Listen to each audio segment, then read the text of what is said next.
on this computer. Right, James, you're live on a Need to Read. Please swear as much as you like. I don't care. Welcome. Hello. Thank you very much for having me. Are you going to put this on YouTube as well? This is going on YouTube so people can see all the video, The pregnancy below. They see your absolute chill zone. I was actually, I'm chilled 10,000, level 10,000 right now. It's 5 p.m. in the evening. I would say I've had a hard day, but I haven't. Excited to be here. Excited to, shoot the shit, as we just said.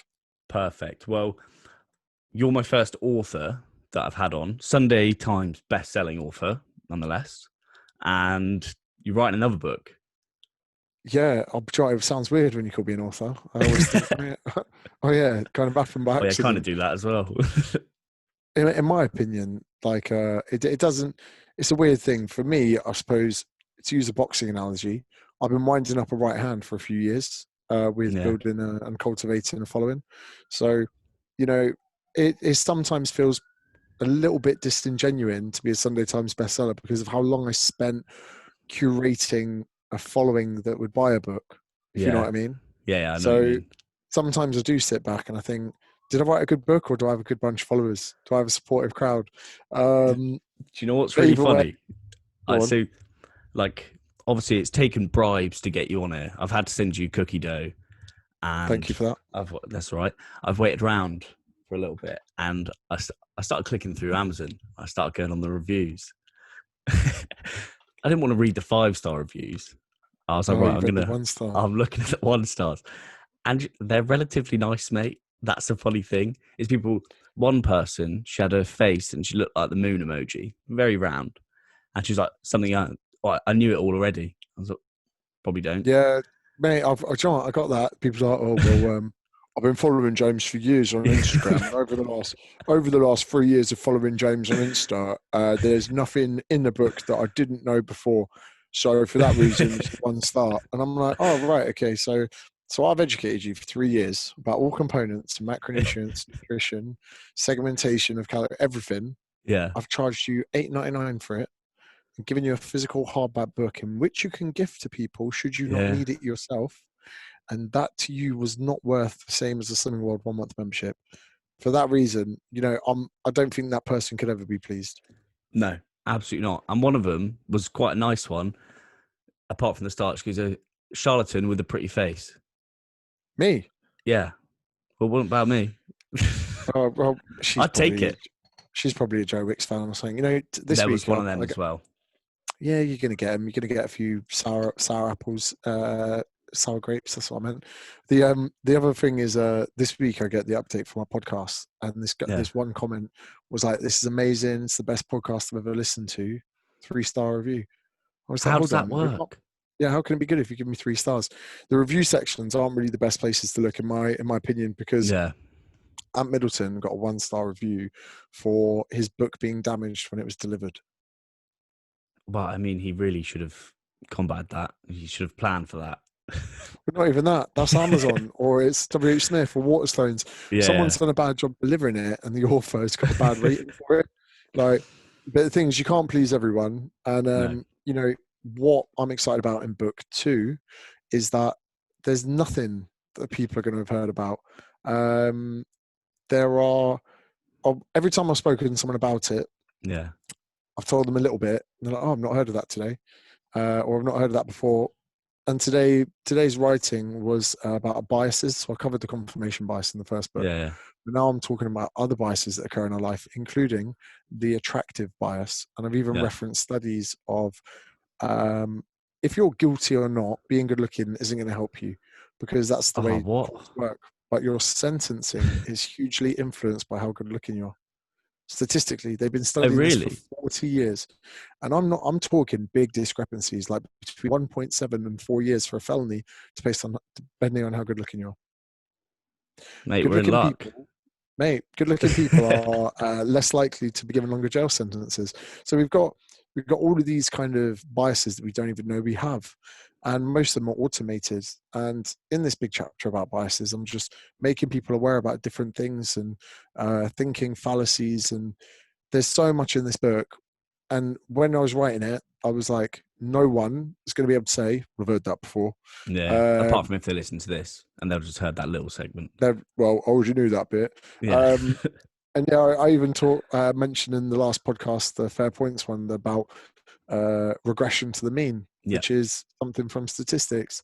And someone messaged me and was like, have you studied statistics? I was like, no, I've read other books. And so I'm taking not having the constraints of fitness wandering over my head gives me the freedom to go off on a lot of tangents. So I'm fucking excited.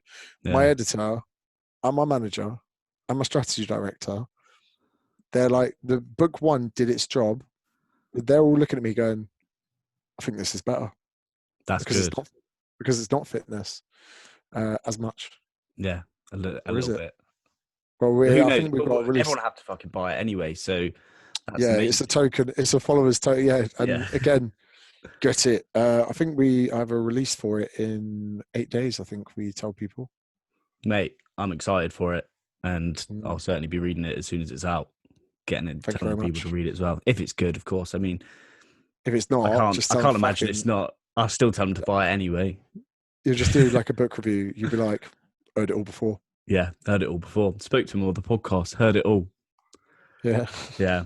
I what I liked about your first book, and you're talking about this with the reviews, is your sort of philosophy on people liking you and people not, and it's better to stand out and be disliked for the stuff that you actually don't like and liked for the things you do like. You talk about the Formula One and you're at a party and you say that you don't like Formula One. 8 people there are like, oh, what a wanker. And there's 2 people there that are like, well, I don't like Formula One either, so I'm going to chat to him. So you get a way more sort of authentic conversation with those 2 people than having a surface level shitty conversation with all the people that you're pretending to like that one thing for.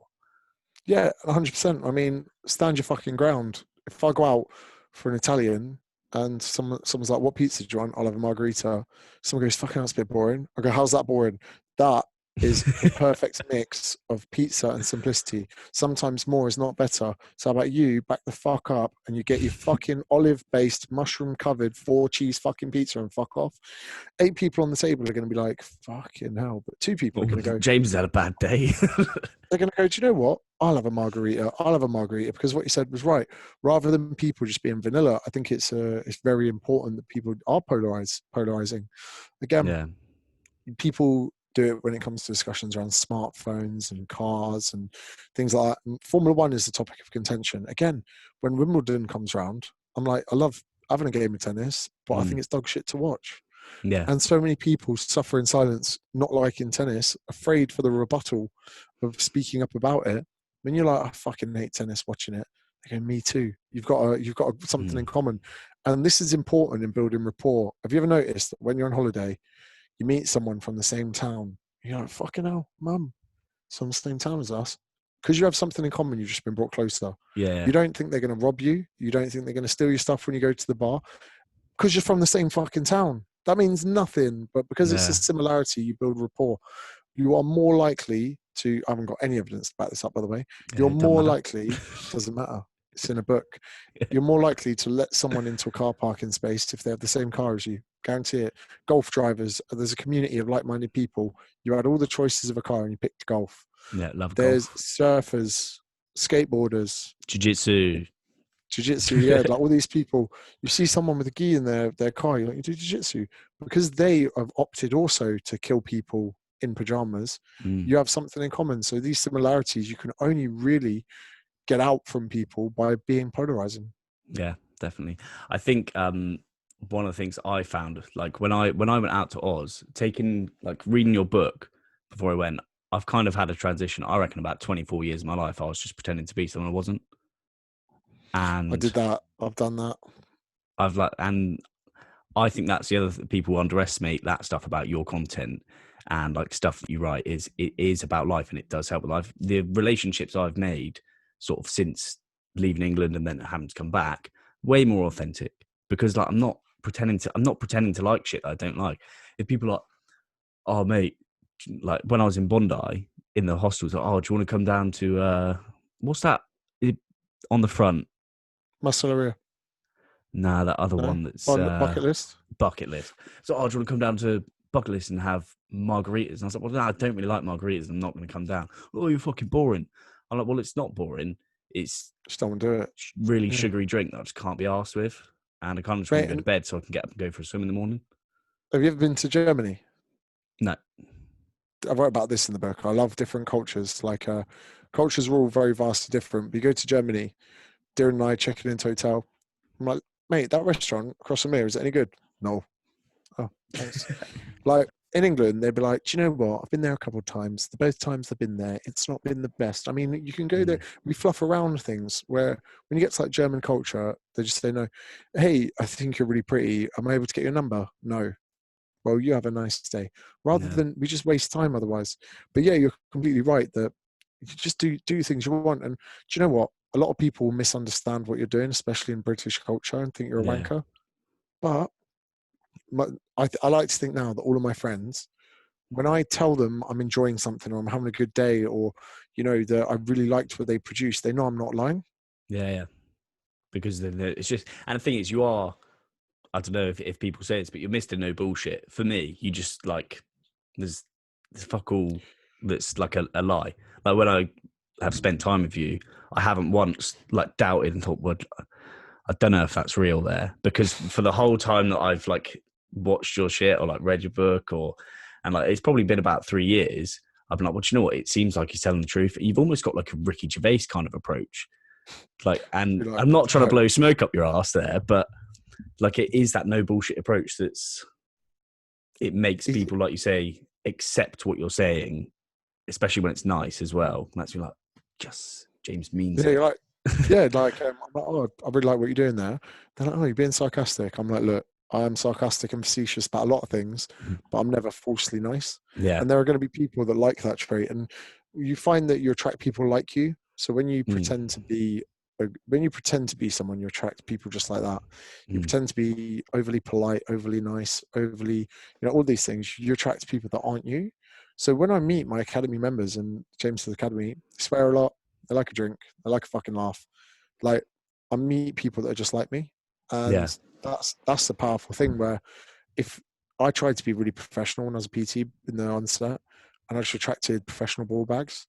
Yeah. Not to say they're not good people, they're just not my people.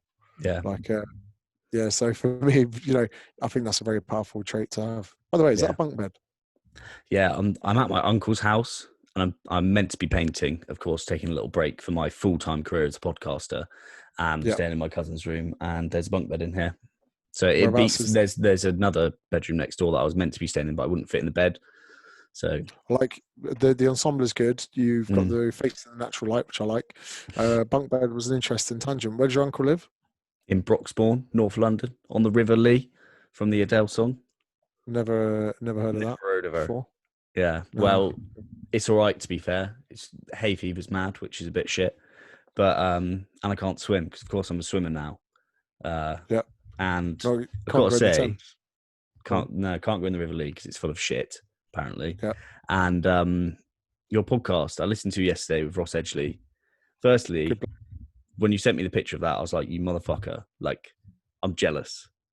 And listening to it, it was such a good podcast. So I'm gonna do some plugging for you now. If people haven't listened to James' podcast in the past, it's no bullshit. Gets good people on, and then there's the spin-off podcast, which is the Fair Points. Which, mate, just listen to three people shoot the shit. Especially, I text Lord the other day. I was like, I think I might be Ferris's biggest fan. Mate, we're on to something, right? When we started the Fair Points podcast, there was accusations that Ferris could be the Carl Pilkington. I was like, no, that's going to be Sonny, because Sonny push him into it. Is King Waffle. Yeah. You notice that, right? He has these little moments where Sonny comes out, right? And in one of them, we were talking about something, and he goes, 50 no's and a yes is still a yes. And I'm like, what the fuck? Talk about persistency. I'm like, wow. And then it's just like, I love my girlfriend.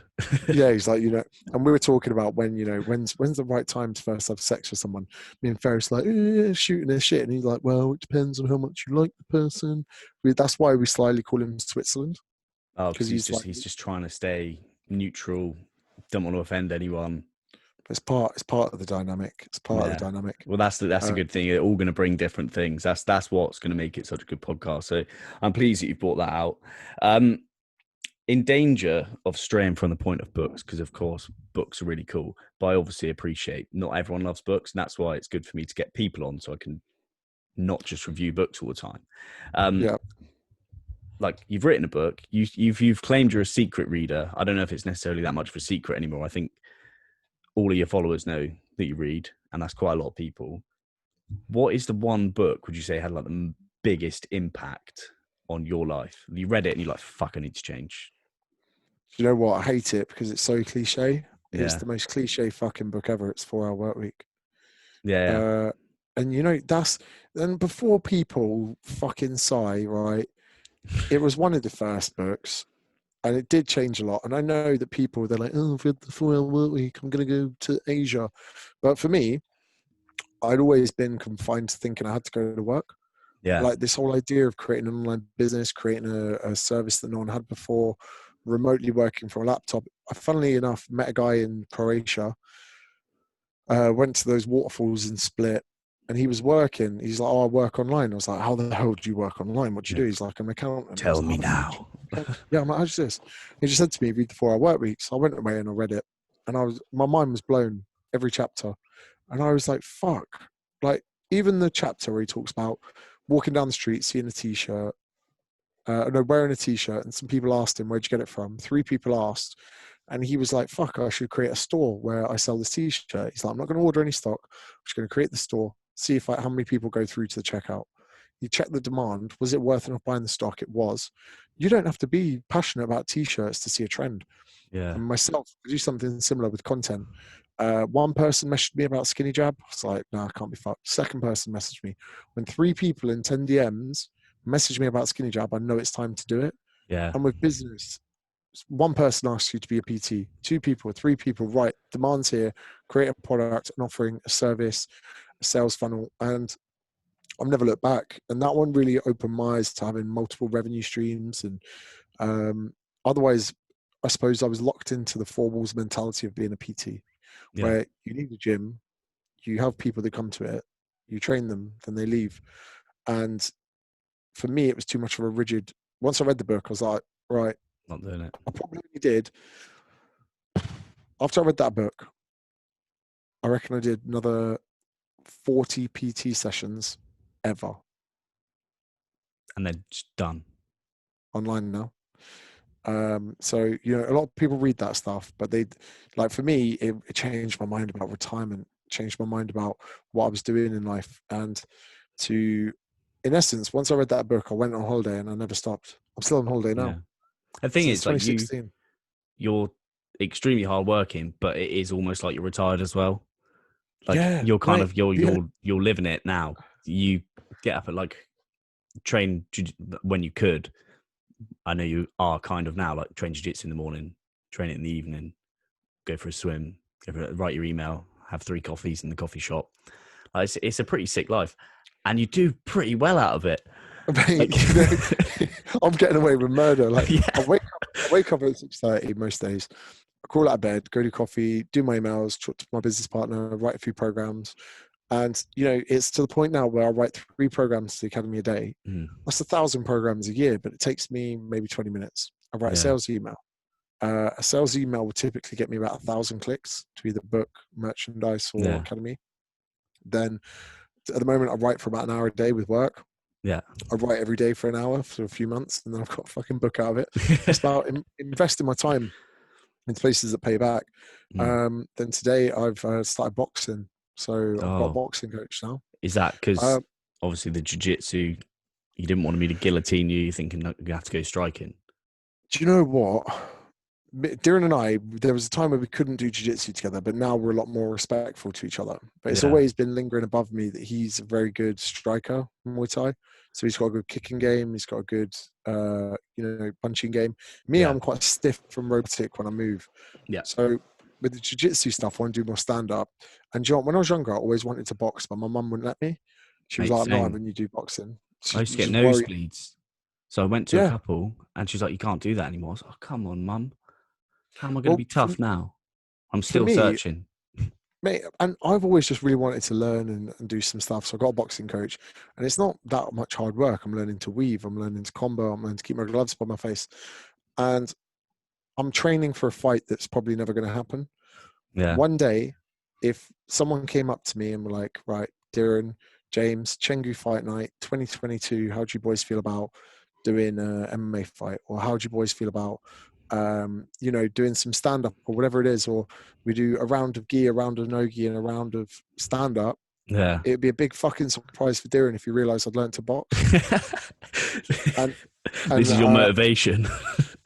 Yeah, just in case it ever presents itself, or also just in case, imagine in a year's time, someone's like trying to do a charity boxing match and they don't realize that for fucking 6 months I was actually learning um, Yeah. how to box, so that everyone's like, oh, James is a jiu-jitsu guy, let's get him into a ring. For me, I get a sick sadistic pleasure out of getting better at it. Today is Yeah. the first time I learned to wrap my hands properly. And the coach I'm with has already decided what type of game I'm going to play. And it's a very much inside body attack kind of boxing stance. And I'm Yeah. already thinking that if I did go up against Darren, I should pin him in the corner and just shoot. Don't shoot the shit, I shoot the liver. And my coach already is like, you cannot hit your training partner this hard. He's like, you can't throw body shots this hard. He's like, yeah, but he's my best mate and he deserves it. Yeah, he's like, no, it's all right. So like, I suppose that's another thing where I take time out my day for training, for whatever. I just played an hour of Warzone before and had a nap Yeah. before coming on here. Some life, mate. And it's just to make sure that I invest time, effort, and energy into the right kind of places where they're going to pay back. And although I'm on a holiday, the time I have is spent right. And to sit here and someone goes, James, you're going to live this day every day for the rest of your life. How do you feel? I'm like, yeah, brilliant. Yeah. And if you'd It's a asked me nice philosophy. first 26 years of my life, I'm not sure I would have said the same. Actually, first 24, I would have said the same. Mm. PTing, I loved what I did, and I could easily have done that. But the elephant in the room is when you're 50, it could be quite difficult to walk around the gym floor and, hey, do you want to do a PT session? Not to Yeah. say that the environment of PT, I mean, so many personal trainers would have thought the environment of PT is not going to change. COVID. Boom. Done. Yeah. So to have a versatile approach with an app, training people at home, Yeah. books. If this had all hit 4 years ago, it would have put me out of business. Yeah. The thing is, I know a lot of people have suffered with COVID. I'm quite thankful for it. There's a few things that have led to me making this podcast, and I feel like I found something that I really want to do, and I'm excited for the stuff that's going to branch off from it. Mate, I wouldn't this have is the done thing, this right? without this. I'd have been in Australia, and I would have Be shooting the probably shit got, out here. yeah, I probably would have just got a job at a coffee shop. I did a barista course before I came home. I was ready to go work in Preach, so I'd get some free pancakes every now and then. Thing is, if not so many people had died, I tell you what, people would love COVID. Mm. Like they'd get to the end of it. If no one died and we all stayed inside for a few months, fair enough, there's a recession coming that's going to fucking wipe the face to the earth. But like You'll at the be same right. time, yes, don't worry about me. I'll be fine. Don't worry about me. Don't worry about it. Like recession aside, yeah, there's some people are going to struggle with, but do you know what? I think as a as a community, as a humanity, I think we're going to be fine pulling through it. Mm. But at the same time, I think a lot of people have hit pause on life, thought about careers, spent more time with their kids, appreciated their home, their environments. Mm. I think the corporate structures are going to change to the point that not many people are going to want to live near the city anymore. I Yeah. think it's going to change property pricing as far as agglomeration to central business districts. I think the whole world's going to really change. And one thing that I realized is most meetings you don't need to go to. Mm. And I can't wait for people to no longer keep going to fucking meetings and, oh, I've got a meeting, I've got a meeting. I worked in corporate. Meetings are where ideas go to die. And I'm so glad there's going to be less of them. And even doing them on Zoom, Yeah. it do that, save people time and money so they can have important meetings Chill in their boxes. and do wholesome shit. I remember when I worked like in the sort of corporate world and I was like selling health, every morning we'd have a morning meeting for 15 minutes. And I was so Waste of fucking time. miserable. They're like, Ed, how are you? I'm the same as yesterday. I'm shit. I still work here for some reason. they're like, oh, well, that's I had that. positive. And I'm like, well, no, it's not, because I don't feel positive, because this is shit and pointless. Hey, I had my first proper job in a office in Reading, in Thiel, and similar kind of thing. It was like the people that ran the business had watched too many films, like Yes. chucking your Oh car my keys on the God. table. Oh, Yeah, just but all that the was Wolf of even Wall out at Street this people. time, Yeah. and they had free toast and free spread. And because Oh, I fucking hate what a life, place. mate, 10:30 peanut Nutella sandwiches, peanut butter Nutella sandwiches. I was Nutella. eating them, That's probably going to be peanut the butter most profound Nutella, point from this podcast, mate. Nutella. peanut Nutella, mate. Nice. And I'd nail a few of them.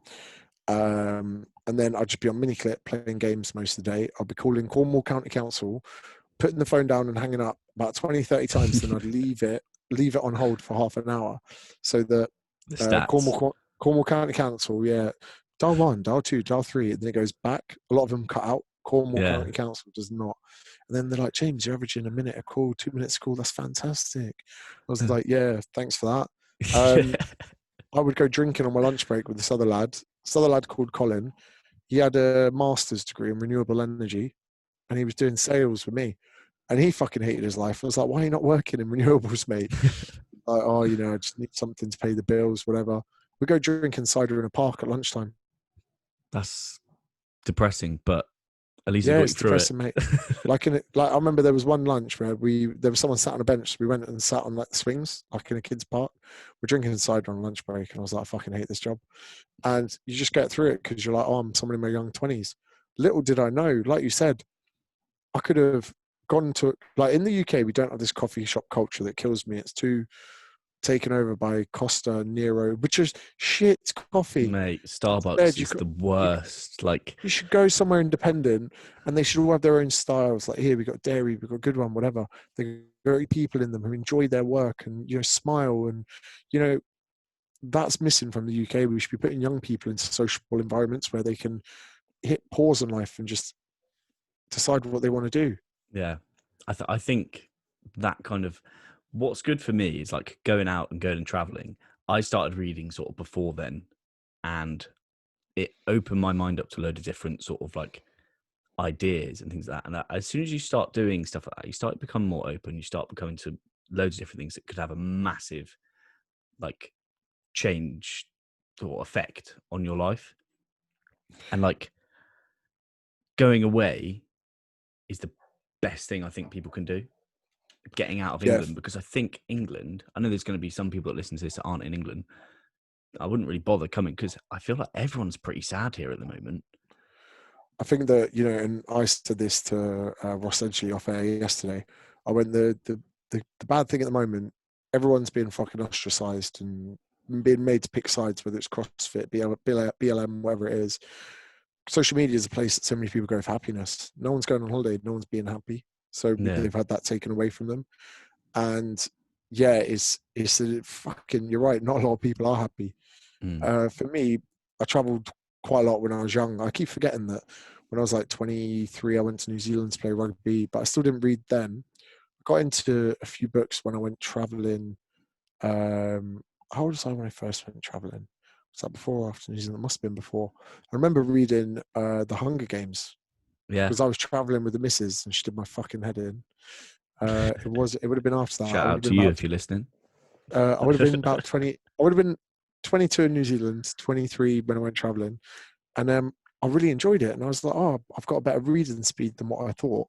Yeah. And The Hunger Games way better to read than to actually watch the films.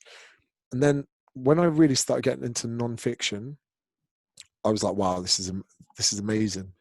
Like Daniel Kahneman, Thinking Fast and Yeah. Slow, first ones. Rolf DeBelly, The Art of Thinking Clearly. Then there's little times where people like Lucy Lord when she's like Ryan Holiday, Mark Manson. Those ones are amazing. But some people have put books in front of me at the right time. One of which, when I was on a live and I was speaking about launching the academy, a guy I used to play rugby with was like, read Peter Thiel's 0 to 1. Yeah. And in that, he pretty much was like, don't compete with people unless you're 10 times better. Unless you're 10 times better, don't bother. And Smart. he goes, instead, go somewhere where no one's doing anything. And it talks about what motivates people. And the book was perfect. It was there the whole time. I just needed someone to put it in front of me. Yeah. People don't realize this. there's a book for everything. Not all of us have the network. If you don't have a network of readers, they can never position them as stepping stones in front of you. That is essentially the idea of this podcast, is to get those kind of books in front of people. And granted, it's probably going to be difficult to me to get like a lot of people listening to a podcast about books because they're not open to it. But I might do that one post that catches their attention. Someone might share a post that catches their attention. They then listen to it and they read the book and it changes their life. And that's what I'm hoping for. Mate, that's the important thing, because when people come to you with problems, you don't always have the solutions. But if you know people that do, you can direct them there. Use this as a soundbite if you fucking like. Yeah. When people break up with people, I say to them, you've got a choice of 2 books. I was like, we can go a bit more cliche, Mark Manson. Start like, I'm not giving a fuck. Of course. Or let me bring in Ryan Holiday, Obstacles is the Way. Which one do you want, mate? How bad's the breakup? It's pretty fucking savage. Obstacles is the Way, son. Get that in you. And then just before they exit the conversation, my mate Cam just broke up, 5-year relo, middle of COVID. Brutal. Savage. And I said, listen to this. And what I loved is the next day he messaged me, he goes, this is really good. I went, you fucking read it. Brilliant. Someone took some good advice. Yeah. And he got into it. And when we were airing over some of the issues you expect from a 5-year relo, he'd already used the book to address them. That's so good. I think when you give people advice like that, because I recommend books all the time to people, it's pretty much all I do. And I never take my own advice. I'll read that book, something will happen to me. I'm like, well, not bothered. Like, I remember that, but I'm not taking my own advice. And I was actually saying to Lord the other day, I was like, I feel that modern day enlightenment is taking your own advice.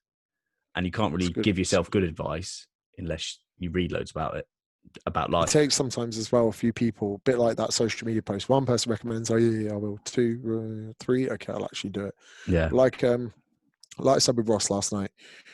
Ross says you swim around the UK makes your short swim seem a lot less fucking of a big deal.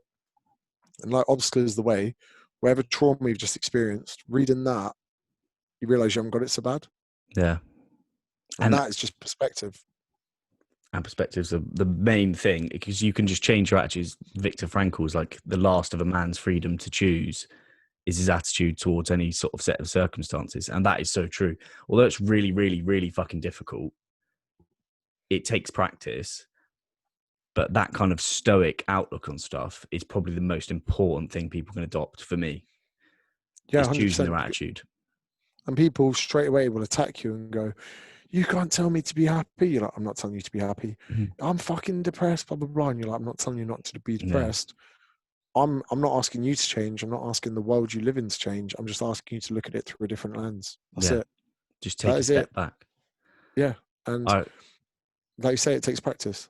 Yeah. I remember one of my friends when I was in Oz, he was sort of losing his job and visa shit. Like, I'm losing my visa. I've come to kind of accept that because bastard COVID, but like, he had a load of visa shit going on and that, and he was really, really like involved in the struggle, and that was all he was thinking about. And I was like, mate, where are you looking at this from? And he was like, well, like, just in my brain. And I just like tapped him on the back of the head. I felt like I was like a guru, and I was like, look at it from here, like the back of the head, like take a step back and be like, oh, these are the cards I've got in front of me. But as you sort of step further back, there's more which appears, more options, and you can look at it from a different light, even if it's just a bit further away. It's a different perspective. That, mate, I wish I was smarter, because that would come out so much better if I was able to articulate it better. But I mean, one day I'll get there. If I keep reading, I'm just praying that I'll be able to sound smart. You know, like pretty much like people get so engulfed. They're like, Australia means everything to me. The visa's the gatekeeper of me staying here. I have these issues as well. And then recently I've just put forward an application PR, and someone's come back and been like, oh, you need this, you need this. I was like, look, just put the fucking application in. I was like, if it doesn't work, I'm not bothered. I was like, just do it. Because ultimately, if it doesn't work, I'll go somewhere else. That's it. And people are like, oh, what you can do? You love Bondi. I'm like, there are loads of other places that I love that I don't even know about yet. Yeah. Could be a little pocket of somewhere in Argentina. Could be LA after the rioting. Could be Canada. Could be Norway. I might even give Dubai another fucking pop. I'll go back to Asia. Oh, but you didn't like Thailand, but I haven't seen all of it. You know, like, there are so many different places that we can go. And even if I spent 3 months looking somewhere, that's enough time to buy another kind of reload on your tourist visa. Plus, Yeah. I have a feeling Australia are going to have to be more lenient with their borders. Yeah. Well, I'm hoping so, because they're talking about not opening until 2021. My visa runs out on the 6th of January. I've got to technically get back and start my farm work on the 6th of October, which isn't going to happen. Nah, I'm just nah. So planning. I'm basically, planning Bali. mate, I'm I've telling you now, Plan Bali to Oz comes through, but yeah, Oz will come through because bushfires, yeah. COVID, and Australia wanted to file an investigation to China. China have just fucking desisted a load of export from Australia, Mm. sorry. So the Aussie dollar just dropped by like 2% because of that. Oh So shit. Australia is going to be in a lot of trouble. They're going to need skilled migrants and tourists. Well, This I'm is not our time to skilled, so I'm shine. fucked. Mate, you've got a barista course under your Oh yeah, belt. You've that's got a true. podcast. You're a fucking podcast owner. Yeah, and then you dismantle it. You're like, well, it's either going to work or it's not. Both of those are wins to me. So Mm, it's how people react to it. yeah, And when people do moan at me about having a problem, I'm sure it's not that bad. yeah, yeah. And Even and if like you even say if in your book, put your problems in a pile. You're always going to take yours back. that's one of the Lords. Yeah. And again, Mate, like always the fucking best. someone again's like, oh, you know what? I'm going to die in 4 weeks. We're like, oh, well, at least your problem's not going to last long. Yeah, There's a silver lining to everything. Well, that person you don't like, call them a cunt now because you might not get the yeah, chance. yeah. And just do everything. But do you know what it's like? It's literally like afterlife when he realizes that everything in his life is gone. He's like, well, I'm just going to live exactly how I want until the day comes that I finally have the bollocks to kill myself. I'm not saying kill yourself, everyone, or live in that way, but like living in that way that you just don't really You care. bulletproof. Yeah, Yeah. it You doesn't. know, Nothing's going to affect you. I had a conversation with a friend of mine not too long ago, and he was having a bit of an issue about his dad, and his dad's not quite the father figure he was expecting, Mm, and he loves Afterlife. And I said to him, "Why don't you just treat him like Ricky's dad out of Afterlife? Just pretend he's got Alzheimer's. Turn up, sit there, be a good son, ask him questions, like listen to it, and leave." I go, "You don't have to have everything from someone to love them." And he mm, goes, "I never thought of it like that." I went, "Nothing's going to change. But when you sit there, don't expect these big engaging conversations. Don't expect him to care. Just treat him like that." And he goes, "That's actually what it's like." And just changing someone's kind of set of perceptions around it. yeah, I love life for that because there's so many depictions of actual real life modern society, yeah, and yeah, it's great. And bulletproofing people from that perspective is another great idea. Choose not to be harmed, and you can't be harmed. yeah. Marcus Aurelius. He's a smart guy. Smart guy. There was something that I really, really wanted to say, and it's completely slipped my mind. So that's It will come back. really It will come irritating. back. But If you this is another thing from the next book. yeah, Daniel Kahneman splits our thinking into system one and system two. yeah, System one is automated. Most of our decisions, 95% of them are automated. Going for the door handle, even going to the toilet to piss, someone throws a ball and you catch it. yeah, System two is the cognitive one. We actually have to think. Now, all our prejudice and our bias sits within system one. Someone walks towards you on the road with their hood up at night, you think that person's going to mug you. That's an mm, automated reaction. Cognitively, you think, well, it's raining and it is late. It's quite cold. They're probably not. yeah, Now, system one is responsible when when you forget a word. System two holds the answer, but system one's there. And have you ever noticed you do like a crossword with like a family member, yeah, and you're like, 4 letters, fish swims in the sea, and they're like shark, and you're like 4 letters. They go, oh, not shark. That system one throws that word to them. The same goes that when we're trying to cognitively think of something we've forgotten, the harder we think, the more it's blocked because system yeah, one is the stupid one. Then suddenly, when you're like, oh, and you're done, you go for a fish, wash your hands. You finally get it. You let system two take over. That's why a lot of famous kind of like inventors and people that don't want to be distracted by their system one over the years have fallen asleep or tried to fall asleep holding a spoon over a glass. You ever heard about this? no, So then as they drift off, as they fall asleep, they let go of the spoon in the glass and it wakes them up. And that's where they get their good ideas. that's smart. I feel like shower thoughts. That's that's when it comes to you Again, when you're just relaxed, you're just chilling. Oh my god, that's a great think of idea. another one. Driving. Yep. But driving starts off a system 2. I hope I haven't got the systems the wrong way around. When you first get in the car, it's cognitively, it's taxing, it's tiring. Yeah. What happens through repetition becomes system 1. Yeah. It gets autonomous, and then you can just do it with your eyes closed, which I'm pretty sure at some stage I have. That's it. And then in the shower as well, you're still washing. Have you noticed when you brush your teeth, when you dry yourself with the towel, it's the exact same routine. Yeah. Every time. It's now automated. It's programmed. It's put in the back. So I love shower ideas. I miss driving because the amount of time I just get to think. And Yeah. even though you're like ragging it around in your car, whatever, it's still such a nice time to just have some time. Yeah. The thing is, I'm one of these people. I've always lived like out of the town, always like 20, 30 minutes. So whenever I tell people sort of where I live, where it's like reference to Bournemouth, it's like 25 minutes out. They're like, oh, that's really far away. I'm like, well, it's not for me. And also, I really like driving because I don't have to think about anything apart from the potential that someone's just going to be like, oh, fuck it, I'm just going to swerve into him. But that doesn't happen that often. It's nice. And, you know, let's say you're listening to an audiobook, you half hour there, half hour back, it's an hour a day. It's 5 hours a week. You get through fucking David Goggins' Can't Hurt Me in 2 weeks. Yeah. Most people sit on that book for fucking 2 years. Yeah. How long's your book? Let's just check that. Through the right lens, it's an opportunity. Yeah. I've done 55,000 words. It's probably going to be about 70 or 80. How many pages is that going to go down to? Fuck knows. Who cares? I don't do the design. Like I send it off.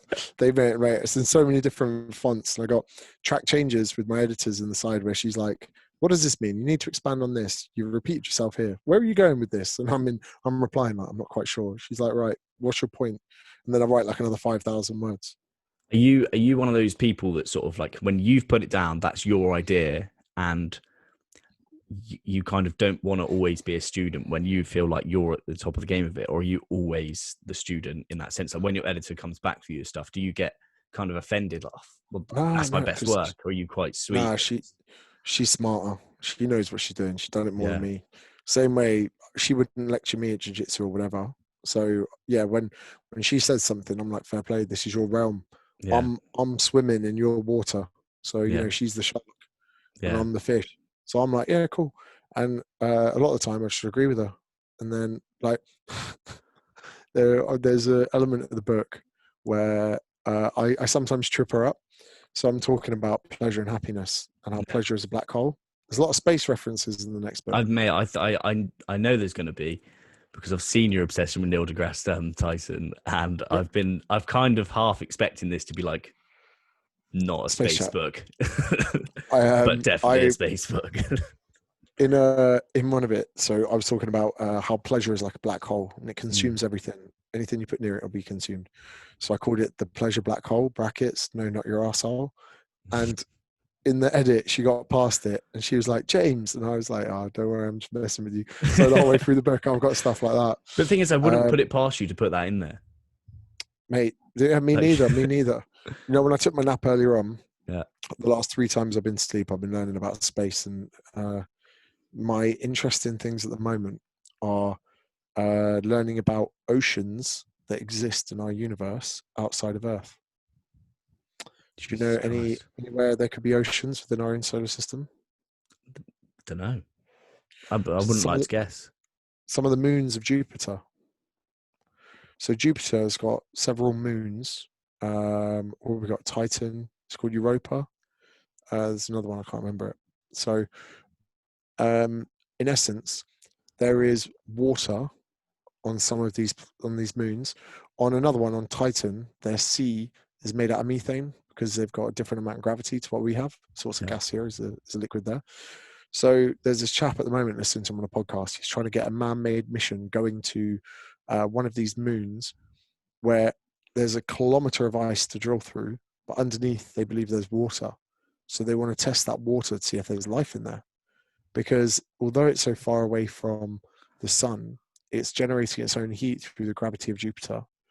And they're trying to determine, they're like, well, if there's life in there, that means that the kind of formation of life across the universe would be disjointed. We wouldn't be the only thing that's there. And then that's something that we can actually do. Now, getting funding for it, that's one thing. But if we have the technology to go to that moon, to land, to drill, to test. If you want to go to another solar system, unless we figure out how to live forever, there's not much exciting stuff we can do in our own solar system. You see, Our nearest, but then even if we don't know enough about using wormholes, we can't travel faster than the speed of light. If we're going to investigate anything, it has to be within our own universe. And I think that would be really interesting. It's quite limiting, isn't it? Yeah, and even when we're looking at solar systems and universes far away, they're too far away. And people go, oh, there'll be technology. I'm like, there won't. You're not understanding it. And for me, like the center of our own, this is in the book, center of our own universe, the center of our own Milky Way is about 15,000 light years away. So even if we went to a solar system within the Milky Way, near the middle, they wouldn't be seeing us. They'd be seeing humans with saber-toothed tigers and woolly mammoths. It's probably a better world for them to look at than what's going on right now. Exactly, and they're not going to be interested. So they're 15,000 light years away. That's someone who's close. If someone's in another solar system looking at us, they won't see us because the light of us as a civilized and technologically advanced humanity has not traveled to them yet. Do you know what? I feel like I love the fact that you're so passionate about this.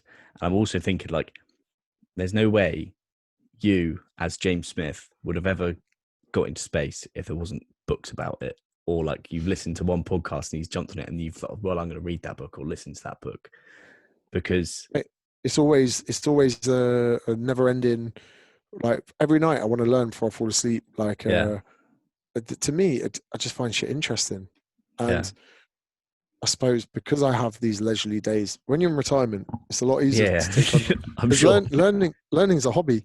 And mate, I just absolutely fucking love it. And tonight when I do it, do you know what? Even when I come in steaming, I put podcasts on. Yeah. Steaming. It's just, what's your go-to? I love Joe Rogan, Star Talk, Neil deGrasse Tyson. I need to read.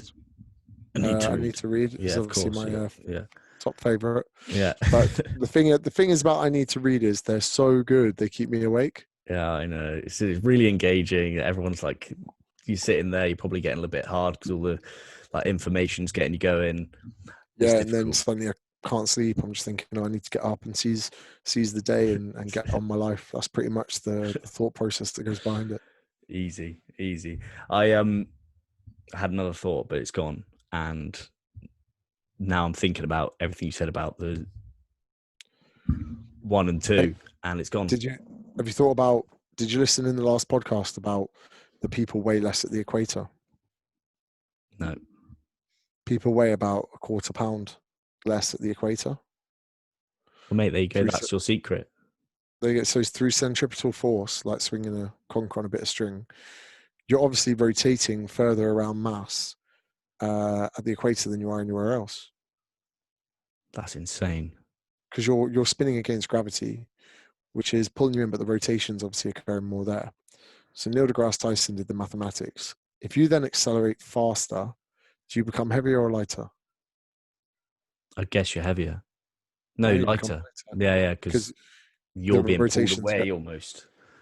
Exactly. So you're being shot away.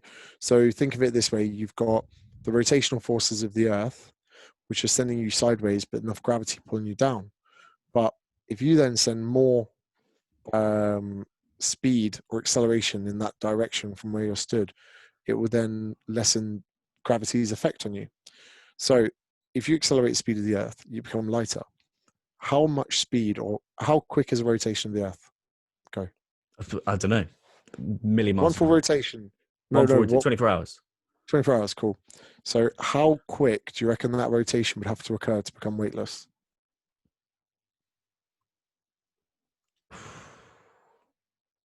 And the thing is, I'm now interested in space. But 90 minutes. So if you got a full rotation of the Earth in 90 minutes, if you stood on the equator, you wouldn't weigh anything. But then, of course, you wouldn't be stood. Do you know what you'd be in? Orbit. Yeah. Do you know how long it takes a satellite to revolve around the Earth? A month? 90 minutes. 90 minutes. course. How do you retain the information? Because like I don't. I've I met don't you. know. You're a normal person. You're not superhuman. Like, how Mate, do I you think it's retain just it? if you're. It's just if you're interested in it. I mean, Mm, you hang out with a plumber or a carpenter, they're not going to go, oh fuck, what's that bit called again? They know their yeah, shit. They're like, this is how it works. It's part of their life. It's a daily thing. They're like, go in there, get that 4x2, get them screws, not them screws, yeah, get them. Like everyone's an expert in whatever they surround themselves with. yeah. For me, I'm in there in bed visualizing it. I'm like, oh my god, that's so interesting. Like Why I've why are got you why are you led in bed? Like, for people that aren't watching two, this, James crossed his two, arms there as if he was in a coffin. Tutankhamun. Like I'm just getting ready. I might not wake up. Yeah, But yeah, so yeah, I just got a lot of interest in it. It's yeah, just nice to be it's just nice to be interested in something. And I just like taking it in because I'm not just going to listen to there and passively listen when I could learn. When I'm yeah, learning, I'm thinking about it. I'm visualizing it. Like when I see stuff, I want to know how it works. yeah. Sun cream, for instance. Do you know how sun cream works? They've got something in it that blocks the UV rays, and something that it can't get through. I Yeah, imagine. you got reflective based ones, like the ones with zinc in, but the other ones just got a compound in that's broken down by UV. When it's broken down, the skin doesn't get affected by it. And then again, I wanted to know what happens to the skin. And radiation from the sun can cause, oh shit, what's the word? I've slipped a word now. Like I was like, oh, but so UV is bad for us. I thought UV was good for us. Oh, but Yeah, 99% of it's blocked by the ozone layer. Oh wow, like there's my mind just goes off on a tangent. I you lose just go myself. down weird like rabbit holes. Yeah, but I like it. Yeah, But the tough one that took me quite long to figure out was space relativity, time relativity, space time Einstein's E equals MC theory. squared. Is it? Or Kinda. we're The far off. general relativity was the tough bit where I thought about putting it this way. If I said to you, is Earth big? You Oh, can't really answer that yeah, because subjective, to you it's relative. big, but to Jupiter it's fucking tiny. Yeah, And to the black hole in the middle of our in the middle of our Milky Way, the Earth is the size of us holding a plum on Earth compared to Earth. So there's so many, like it's relative. You can't say anything's big, small, good, bad, subjectively relative. So time isn't an absolute across the universe either. no, no, And no. it's mad that yeah, I got into that. Someone's like, "Oh, James, you're right. Like, I've got my scrunched face on. I'm trying to understand fucking Yeah, time mate, relativity." that's like me. If anyone's watching, that's probably like me for the last like 3 minutes. You're talking about space, talking about relativity. I'm thinking, well, my brain is fucking relatively small right now. It's just like shrunk. I can't take any of this in. Yeah, I'll be quizzing you on them next time we speak. Yeah, Uh, definitely. I'm but conscious of time. But do you want to how? tell? Do you want to tell people why we're limited on time tonight? Feel free to throw them under the bus if you like. Well, Mr. Ferris, and maybe we can do a clip of this, but he's been ditched on a date. Yeah. So So for that James, reason, James has I'm been a going on good a date with him. friend, taking him Not out. that not that much of a good friend because it's my favourite place to go for dinner. Rosie Campbell, Surrey Hills. When you're back, we'll get you there for some of the Jamaican fried chicken. Oh, mate, unbelievable, unbelievable, and that's good. When I'm back, not if I'm back. We'll be there as soon as Thank you very much. possible. James, Thank you very much for having me. It's been a pleasure. I know you're not one to sell yourself, but I want to give you an opportunity to tell people to do whatever on many of your various ways. I'll also do it. Go to jamessmithacademy.com. There you can buy my book, try my academy for free, and sign up to my famous daily emails, which will give you a giggle, a laugh, and maybe a boner every day. I have often found myself left with a boner, which is quite irritating, especially like when you send the nudes that come out all the time. They're great, mate. Thank you Right. very much for having me, boss. I'm gonna just press record just one moment there. Stop recording.